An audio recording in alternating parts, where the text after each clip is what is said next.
Bonjour et bienvenue dans cette Minute Retail de la 51e semaine de l'année.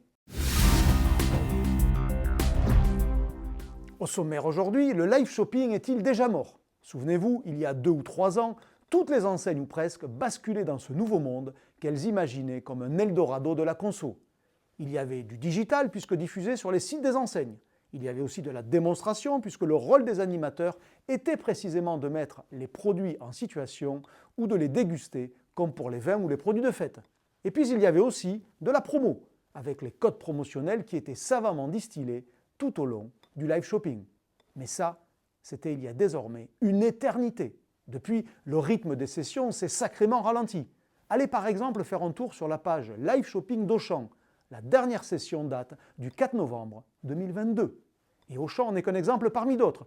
Tous n'ont pas arrêté, certes, mais l'ambition initiale s'est heurtée à une dure réalité. La difficulté à créer une audience, préalable indispensable pour espérer faire du commerce.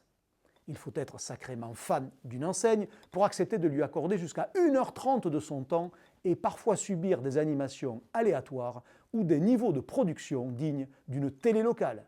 À l'heure de Netflix, le match pour l'audience était quand même assez déséquilibré, raison pour laquelle vous n'aviez sans doute même plus entendu le mot live shopping de l'année.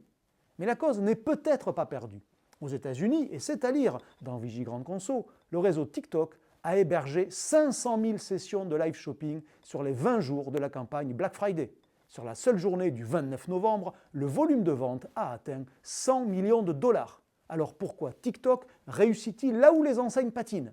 Parce qu'en matière de live shopping, l'audience est un préalable. Et sur ce point, les réseaux sociaux sont sacrément mieux armés que les enseignes. Alors d'accord ou pas d'accord, dites-le moi en commentaire et tant pis si ça me pique.